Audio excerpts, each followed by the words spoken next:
네, 안녕하세요. 책 읽어주는 아저씨 유준표입니다. 여러분들 다 아시다시피 4월 20일은 장애인의 날이죠. 4월달은 장애인의 달이라고도 합니다. 그래서 특별히 장애인과 관련된 그런 책을 여러분들께 소개시켜 드리고자 합니다. 나 함께 산다 라는 책인데요. 서중원 님이 기록을 했고요. 정태경 님의 사진을 실었습니다. 출판은 장애와 인권 발바닥 행동에서 있고요. 시설 밖으로 나온 장애인들의 이야기를 담았습니다. 아마 사회복지를 공부하시는 분들은 탈시설화라는 말을 아마 여러 차례 들어보셨을 건데요. 현재도 우리 사회에서 장애인들의 탈시설화 정책에 관해서 여러 가지로 다양한 요구들이 나와 있고 행동을 하기도 합니다. 실제로 장애인들이 생각하는 탈시설화 과연 어떻게 생각하고 받아들이고 있는지 이 책을 통해서 한번 알아보고자 합니다. 기획의 말을 보면요, 시설의 존재 이유를 질문하지 않는 사회, 이렇게 나와 있습니다. 앞부분을 잠깐 살펴보면, 여러분은 이제 막 13살이 되셨어요. 13살이 된 여러분에게 누군가가 와서 이렇게 말한다고 생각해 보세요. 너는 이제 내가 살던 집과 가족을 떠나서 내가 한 번도 본 적 없는 외딴 곳에서 한 번도 본 적 없는 사람들과 평생을 살아야 돼. 그게 내 가족들의 생각이고 너에게 거절할 권리는 없어. 18년 동안 시설에 살았던 동생 장혜정님의 손을 잡고 세상 밖에 나온 장혜영님이 세상을 바꾸는 15분에서 참여자들에게 건넨 말입니다. 이 책을 막 펼쳐든 독자들도 상상을 해보면 좋겠습니다. 형형색색 다양함을 가진 사람들이 단 하나의 성질로 표현될 수 없는 사람이 한 번도 밟아본 적 없는 곳에서 돌아갈 기약도 없이 살아야 하는 삶, 그것이 바로 시설에서의 집단 생활이라고 합니다. 내가 왜 여기서 살아야 하는지 누구도 답해주지 않는 삶이란 무엇일까요? 모두 다른 이름, 성격, 얼굴, 취향을 가진 사람들이 장애라는 한 범주 안에 묶여 있습니다. 개인의 성향, 환경, 필요한 자원과 상관없이 장애를 등급으로 나누고 등급에 따라 던져지는 단일한 서비스로 충분히 살라고 합니다. 이와 같은 서비스를 제공하는 곳, 시설은 장애인을 하나의 집단에 넣어놓고 동질의 서비스를 제공하는 체계입니다.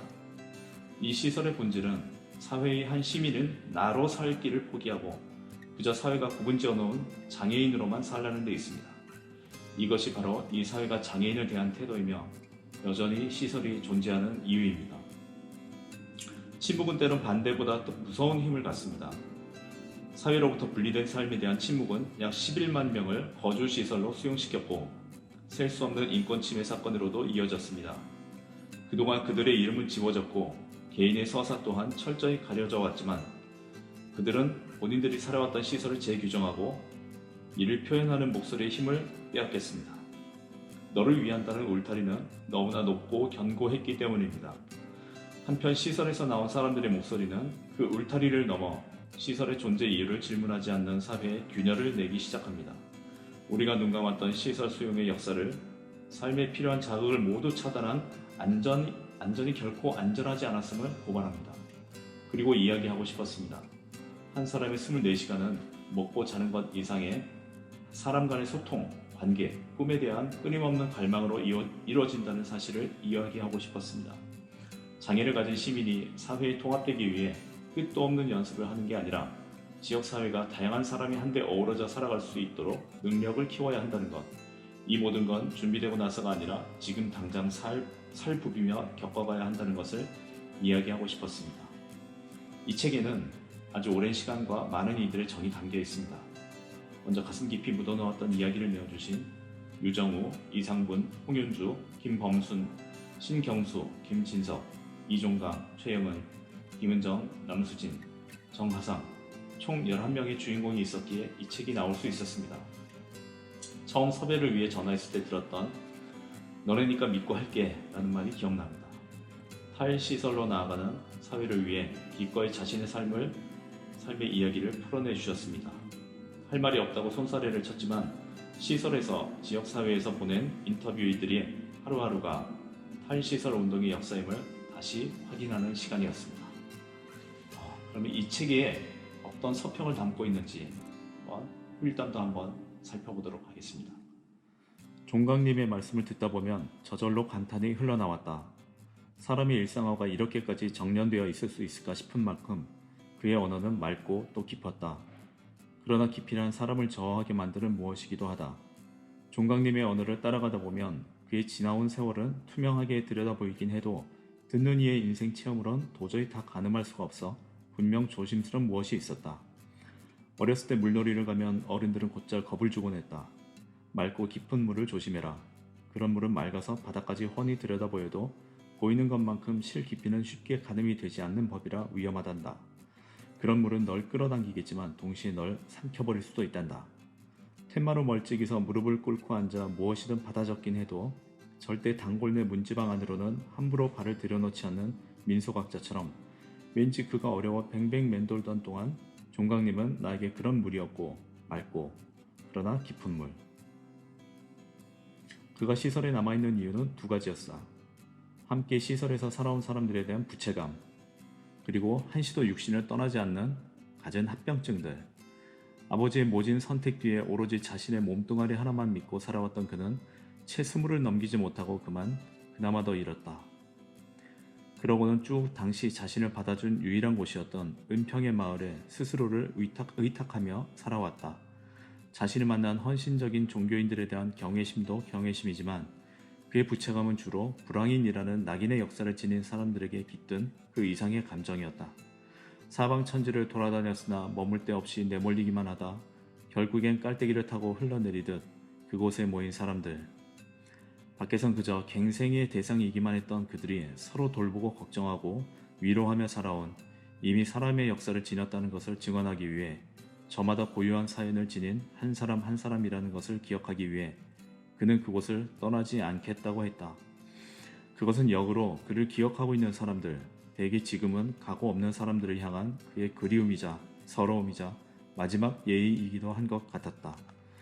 그러나 오해는 말기를 그의 이런 선택이 그렇다고 낭만을 솟치기만 한 것은 아니다. 그는 시설에서 환영받지 못하는 존재라고 스스로를 말했다. 시설 관리자들 입장에서 자신을 다루기 쉽지 않은 사람이라고. 왜? 말할 수 있어서다. 권리, 존엄, 연대 이런 것들을 사고하고 말할 수 있는 존재란 타인의 보살핌을 구걸하는 존재가 아니다. 그러므로 아무도 그를 시혜적인 동정의 시선으로 바라볼 수 없다. 그런 한 그는 자신이 기억하고 자신을 기억하는 이 사회의 일부였으나 구성원으로 인정받지는 못한 그 빗금 처진 사람들의 존재를 복원한다. 여기서도 모르는 사람이 있으면 제가 얘기해 줍니다. 이렇게 하면 된다고. 그런 게 먼저 안 자의 몫이죠. 저도 발바닥과 이음 여행을 통해 그런 덕을 봤으니까요. 그런데 자꾸 아쉬움이 남는다. 이런 존재의 투쟁이라면 차라리 시설 밖에서 겨루는 것이 더 큰 의미를 지니지 않을까. 그러나 그 아쉬움을 함부로 표현할 수도 없다. 24시간 활동보조 서비스가 시행되지 않는 이상, 수급 지원이 최저 생계를 보장할 수 있을 정도로 안정이 되지 않는 이상, 의료 지원 체계가 확장되지 않는 이상, 수시로 아픈 그에겐 현행 제도로는 사실상 뾰족한 대책이 없는 상황이다. 우리 사회는 가난한 사람부터 죽게 한다. 건강하지 못한 사람부터 죽게 한다. 가난한 사람, 건강하지 못한 사람부터 보호하지 않는 약자를 부단히도 죽음으로 내모는 시설 밖도 어쩌면 낙오와 배제를 내면화하는 또 다른 거대한 시설일지 모른다. 언젠가 아침나절부터 찍기 시작했는데 저녁 4시가 되어서야 보낸다는 그의 문자를 받은 적이 있다. 역시나 그의 이야기가 한동안 날 아프게 하던 즈음이었다. 담담하게 그는 나를 위로하듯 타일렀다. 아니 타이르듯이 위로했다. 듣는 일에 대해 또 그것을 기록하는 일에 대해 앞으로도 당신은 결코 가볍지 않은 몸살을 자주 앓게 될 것이라고. 때 아닌 겨울비는 마침 앓기 좋은 날씨가 아니겠느냐고. 어떤 이의 한 줄, 어떤 이의 한마디는 오랜 시간과 여러 번의 되새김 끝에 뒤틀리는 근육과 숨찬 호흡으로 겨우 내뱉어진다. 응축된, 시보다도 응축된 나를 통곡하게 만드는 말들이여. 그날 나는 다시는 함부로 글을 쓰지 말아야겠다고 생각했다. 그의 예언대로 결코 가볍지 않은 몸살을 자주 앓은 뒤에야 끝내는 때마침 앓기 좋은 날이 있다는 것도 받아들일 즈음에서야 나는 겨우 쓸 수 있게 되지 않을까. 아침 나절에 쓰기 시작해 저녁 나절에 한 줄 마침표를 찍는 결코 함부로일 수가 없는 그런 글을. 결국 그는 나를 삼켰다. 그는 나를 삼킨 맑고 아주 깊은 눈물이다. 네, 오늘은 이제 나 함께 산다 내용을 살펴봤습니다. 어떻게 여러분들의 좀 궁금증이나 좀 호기심을 유발했는지 모르겠네요. 이 책이 궁금하시면 발바닥 행동에서 나온 책이니까 여러분들 구매해서 보시면 좋겠습니다.